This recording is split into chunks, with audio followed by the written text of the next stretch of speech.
Fish based out of London. We'll talk a little bit about what a challenger brand is, and what a challenger brand isn't. I've heard disruptor and I've heard challenger used interchangeably. I'm here to correct that. They're different. You can be both, but they're different. A little bit about myself. I'm a two-time graduate of Grambling State University, the Grambling State University for HBCU alumni here. Former on-air talent with ESPN's digital media department, spent a lot of time in the higher education industry, University of Chicago School of Business, NC State. I worked at Ohio State as a Michigan fan. Different conversation, and to keep it real, I tweeted "Go Kulur" my last day. Former global VP of marketing with Hotwire Global, and certainly newly named CEO with Kulur. Spent a lot of time on the speaker circuit. I'm actually making my second appearance at the Marketing for the Culture Summit. I had an opportunity to speak there last year, so clearly, excuse my language, I didn't fuck up. and Michelle has welcomed me back with open arms. So a little bit about the Kulur Group, right? Challenger brand, again, agency. We pull outside the lines.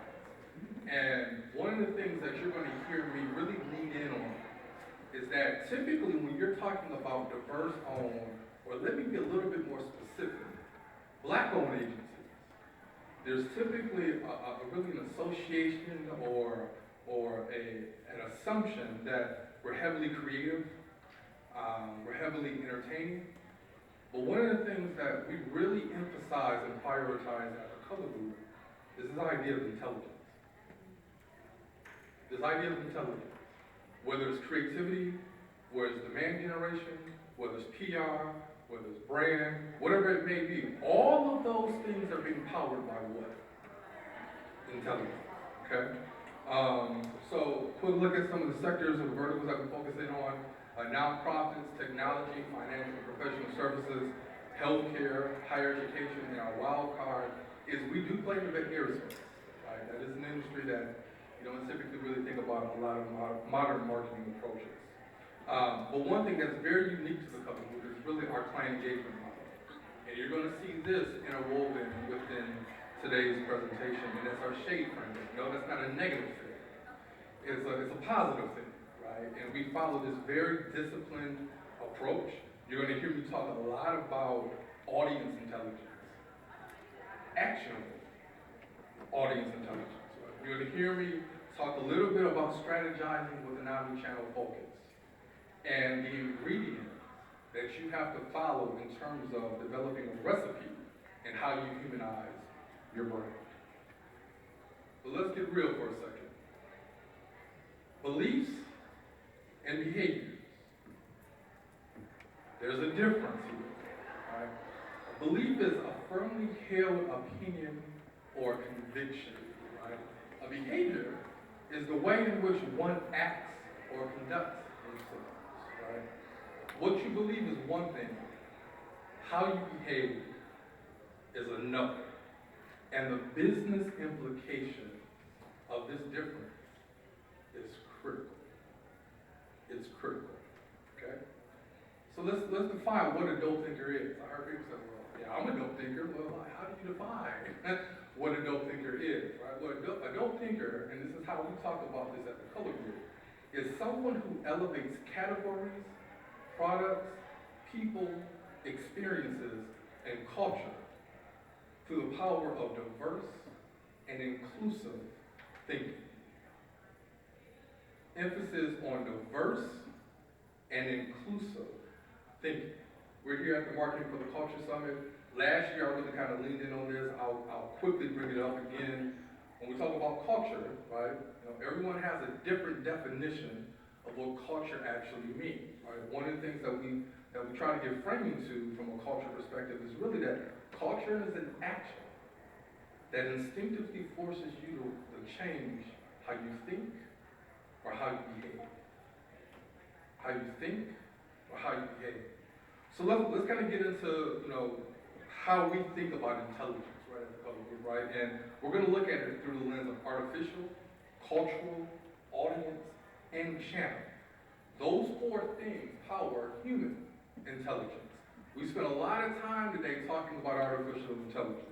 There's a lot of conversation happening on the vertical of artificial intelligence. But at this particular point in time, who's making decisions? Humans. Humans, right?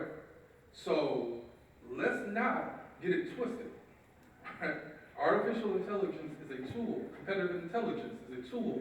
Channel intelligence is a tool. Asset intelligence is a tool. Audience intelligence is a tool. All of those things power human decisions.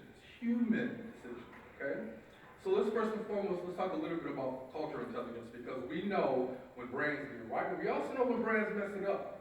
Think about the blackface campaign with Gucci a few years ago, right? Where they had the wrong people in the room. Let's just keep it a buck, right?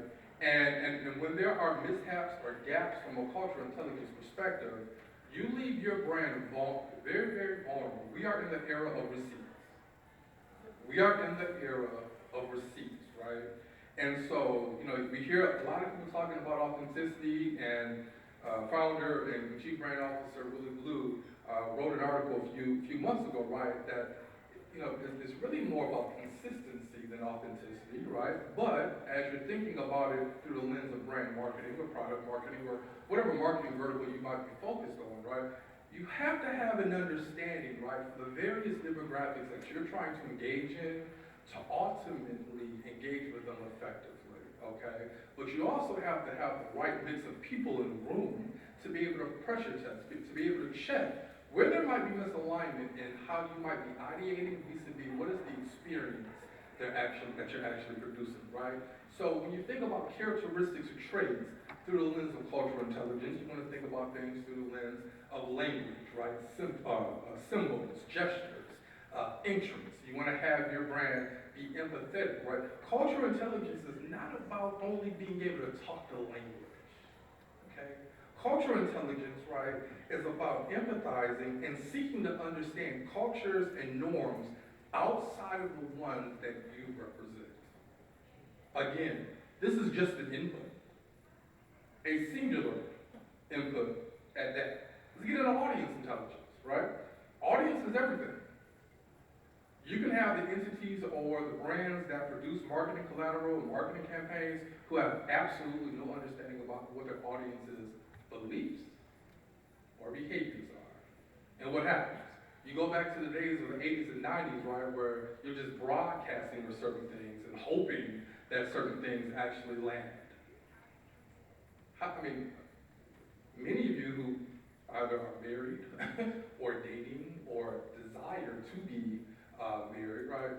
I can imagine that anyone would take anybody serious if that entity didn't know who they were, what they were interested in, right? Very transferable from a marketing perspective. I'll spend a lot of time at some point in time talking about the role that Marcus Graham played on me in marketing, but that's another conversation for another day, for those of you who are familiar with the movie Boomerang. So, from the perspective of audience intelligence, right, you can look at this through the lens of either B2B or B2C, right? If I'm going to adopt this for a B2B framework, right, in which I know who the decision makers are, then I need to understand how are those decision makers being evaluated? What are their performance KPIs? How do I take that intelligence, right, to influence the positioning of what I'm trying to deliver to them, right? Or, if you're looking at it from a consumer perspective, right, what are the growth trends of that particular vertical or that particular industry, right? How do you identify patterns to ultimately influence how you optimize or what you fundamentally stop doing, okay? So this is very much a scalable approach across both the B2B or B2C verticals. Many will say, oh, well, they're different. Quite frankly, the lines are becoming even more blurry by the day, okay? They're becoming more blurry by the day. Let's get into channel intelligence, okay? And we can look at it through social search, influencer, video, email. Listen, we're not short of channels that are available to help really activate marketing or communications activity, right? But where some people do fall short is understanding behaviors on those particular platforms, right? Understanding tendencies, understanding patterns, okay? And so, audience, culture, channel, let's follow the artificial, right? And we've heard a lot today, right, around the value proposition of artificial. You've heard a lot throughout the industry some of the concerns, right? The lack of regulation, right? The implicit bias that ultimately sometimes comes out, right? And one of the things that I really appreciate Sophia Stevenson, who is a marketing advisor with Kulur, one of the things she says is that, you know, when you think about AI might not necessarily have the cultural intelligence to actually understand what certain things mean. Right? Excuse my language, right? But, you know, we use a powerful social listening tool by the name of Brand Watch, and it's powered by a lens of AI that allows you to really be able to summarize data very, very quickly, and allows you to kind of arrive at some directional insight that might give you a glimpse of what's actually coming on. But if y'all leave the session today, you said, man, Nicholas Love is the shit, they might identify it as negative. But actually, you might think about that as from a positive perspective, right? And so, these four quadrants have to work in tandem, right, as you're thinking about how you implement certain things. Now you guys are probably trying to figure out, okay, what is this? Well, these are screenshots, these are examples of how the Color Group has been able to use those four quadrants to actually influence content that we put out in the respective market that reflects the intellectual capital that exists at the agency. Now you're looking at what could be a very interesting picture, which is an image of Harriet Tubman giving a TED Talk. Interesting, huh? Well, in March, it would have been the 100 and something birthday of Harriet Tubman had she still been living, right? And what we wanted to identify Harriet Tubman as is as the ultimate challenger. The ultimate challenge, right? Being able to identify an entity without having conventional resources to bring change to it. Okay? Now, hers was an act of challenging for the value of life, right? It wasn't through the lens of business profitability, but it was still a challenge nonetheless. Or the Front Porch series, where you know, we use this to, and we try to create, you know, some form of a visual mock or affiliation for the very popular Front Porch Freestyle series that's going on with Noonie, or our Shade article, right? So you heard me talk a little bit about Shade, and so we talked a lot about how HBCUs need to use the Shade methodology in their go-to-market planning. And then who can forget when Snoop said to Real that he was going to stop smoking as a part of an influencer campaign that quite frankly went wrong. Okay, it went wrong. It didn't go wrong because it didn't garner attention. It didn't go wrong because it didn't get people to talk about it. It went wrong because it lacked the ability to directly impact sales. And so the CEO had to go bye-bye, okay? But ultimately, these are just a snippet of how the Color Group uses those four quadrants to influence content that's being created, okay? But there's some market confusion, right? Earlier on, I talked a little bit about that there's a difference between being a challenger and being a disruptor. What is a challenger? Challenger brand is a brand in an industry where it's neither the market leader nor niche brand. Now, challenger brands are typically categorized by mindsets, which sees that they have business ambitions beyond conventional resources with an intent to bring change to an existing industry. Now, there are all types of characteristics or traits of a challenger brand, from visionary, so being able to see things through the lens of next generation thinking. But fundamentally, an experience, a positive experience with a challenger brand, brings about an emotion and memories that last a lifetime. recall in today's marketing game is the name of the game. Not awareness. It's about recall. It's about, do you remember seeing the content that's actually in the market? Otherwise, it's just something that happened to you. Just something that happened to you. So the establishment brand is the antithesis to the challenger brand. They are the market leader, being the primary example of an establishment brand. But let's talk about where being disruptive comes from. There's if you are a marketing purist, you may be familiar, particularly through the lens of account-based marketing or the idea of jobs to be done. But there's a gentleman by the name of Clayton Christensen who, hopefully I'm saying his last name correctly, but who came up, who coined the disruption theory. Okay, so this was introduced probably in the early 90s. And the theory states that disruptive innovation, which are oftentimes actually simpler or more affordable, right, than existing products or services, can fundamentally change the dynamics of an industry by appealing to new or overlooked market segments. Simply put, for a long time, you were either cheaper or you were better. That's where disruption actually came from. You're actually either cheaper or better. But who are some examples of brands who have disrupted categories? Well, Airbnb, right, completely flipped the vertical on its head, right? An example of a challenger brand, though, right? You might think about Shake Shack, for example. They didn't introduce anything new. Or Cookout. How many people have heard of Cookout? Oh, yeah, okay, we need to be Cookout down in Texas. All right. So Cookout is very much a challenger to the Five Guys of the world, right? And really their idea was they're going to offer you more flavors of milkshake, right? But cheaper. So it's interesting, right? Because you can be both a challenger and a disruptor. But each of them have nuances.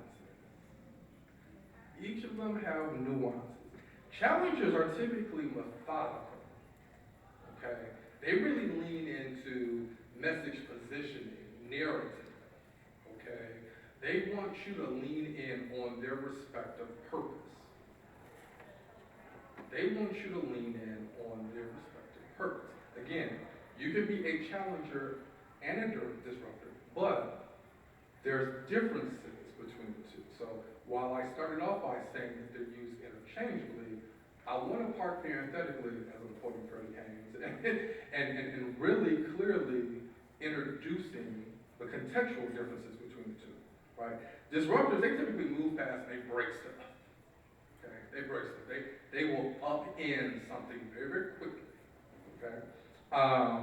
They have a tendency to focus on innovation. Okay, it's really about the product, whereas the challenger is really sometimes about more so the positioning of it, right? They want to be able to articulate who the market leader may be, where there might be perceptions of that market leader having strengths, and actually introduce those strengths as weaknesses.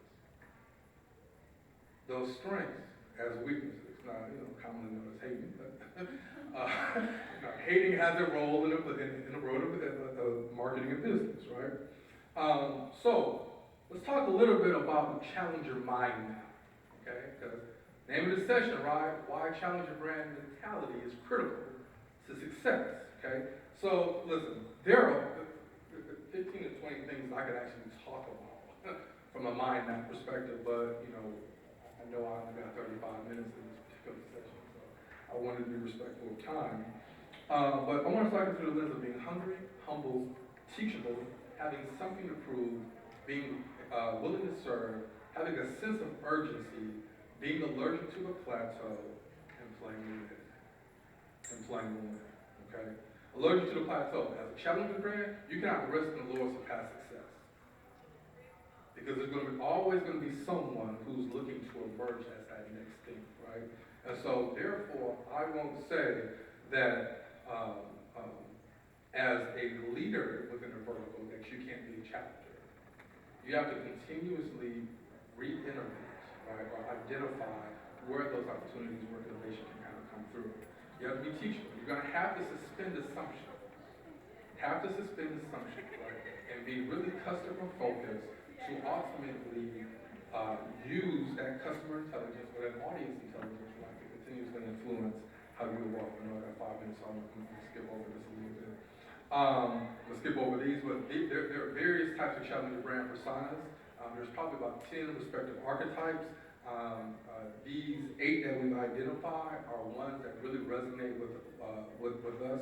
There's actually an article on Kulur.com that talks about challenger brands through the lens of Black history, and really black-owned businesses that are emerging as modern challengers. That I certainly invite everybody to visit our website and take a look at this. The other aspect of today's session was really around how do you use social listening to really focus on our pillar-based content approach, right? Well, what is pillar-based content strategy? It's a method of organizing and creating content that revolves around a set of core topics, or known as pillars. These pillars serve as a foundation of all your content, and everything you should create should align with one or more of them. Now, there's a difference between social listening and social intelligence, right? Sometimes the two are used interchangeably. Again, I'm here to talk about the differences, right? Social listening is the process of identifying and assessing what is being said about a company, individual, product, or brand across the digital space. Social intelligence, though, is the result of applying that right mix of technology, expertise, methodology, and process to derive a focused and business-relevant insights from digital and social media data. But first and foremost, there's an infinite amount of data. So you have to be focused on asking the right questions. Oftentimes, where people go wrong is they're so quick to be able to provide the right solution to the wrong question, as opposed to providing the right solution to the right question. It's all about effort and impact.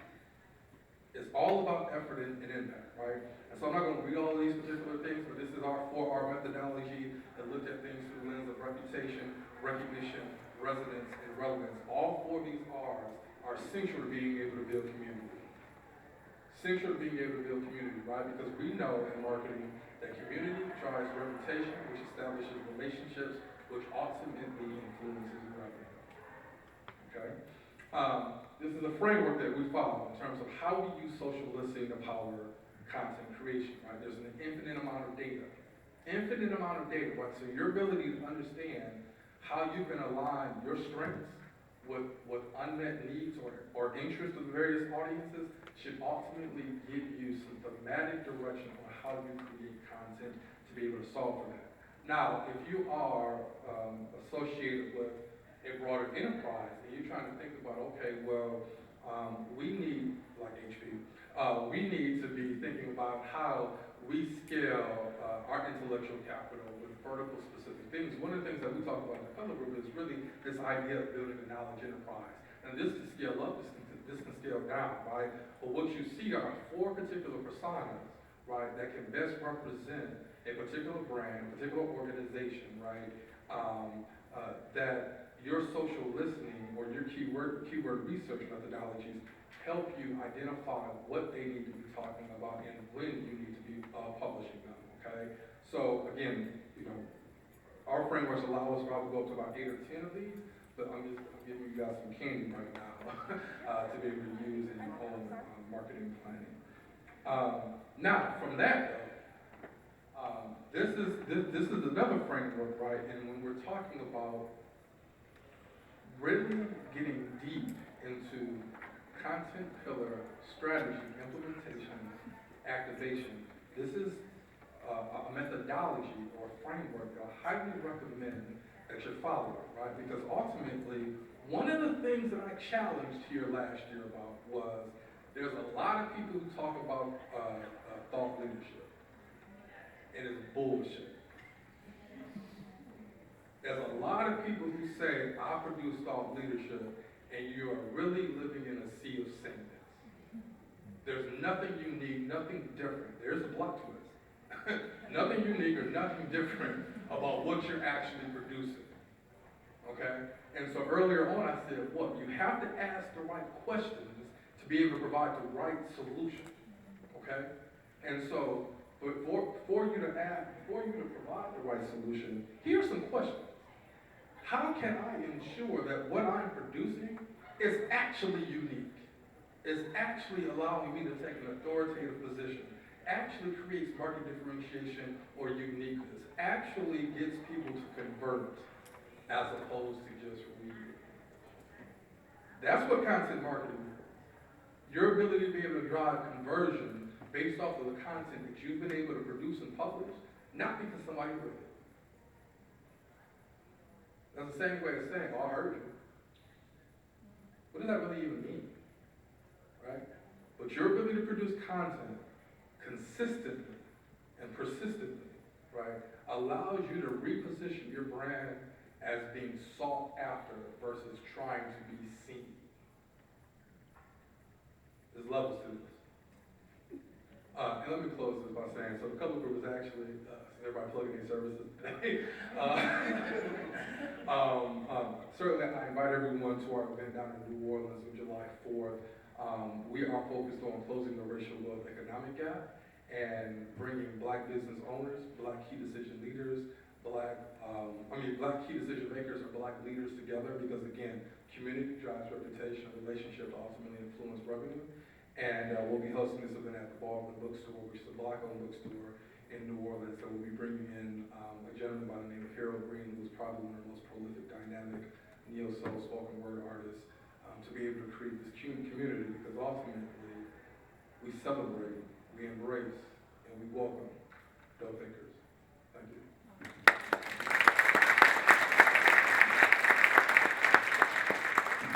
All right, dope thinkers, give it up for Nicholas Love. My OG. I ain't that old, bro. That's my OG. Here you go, Nick. This is for you. That's a gift from the Market for the Culture Summit. Thank you. We had the best conversation over H2O last year at the brunch. He's been my OG for a year now. All right. Are you having a good time? Dope thinkers only before the others get in here. Let's have our private session and our handshake before they get in here, because they're not like us. All right, you guys having a good time? Wasn't that great? That was great. All right. Change the game. Listen, next we're about to have our resolution session, application, implementation, execution. That's going to be right here in the auditorium. While the others are gathering, they're coming this way. I want you guys to, because we're dope, go ahead and pull out your business cards now. There are about to be a couple of raffles, and I want to make sure you guys get in on it first. Please pull out your business cards. Pull out your business card. You should have brought them with you. Y'all don't look at me. You already know you had a conference. You're supposed to hear me at work. What y'all doing? Look, very good, darling. She said, I'm going to put my name on this paper and put it in here. Very good. Dope thinker. Dope thinker. Go ahead and pull out your business cards. There are about to be a couple of raffles, and if I'm understand this correctly, what this card say, later on before closing, HP is giving away some stuff. So, listen, do with that what you will. I was here last year when they was giving out stuff. I didn't get nothing, but I'm gonna get some this time. You understand? By force or by choice. Listen, whatever it takes. Go ahead and start getting out. DJ, go ahead and get us some transition music.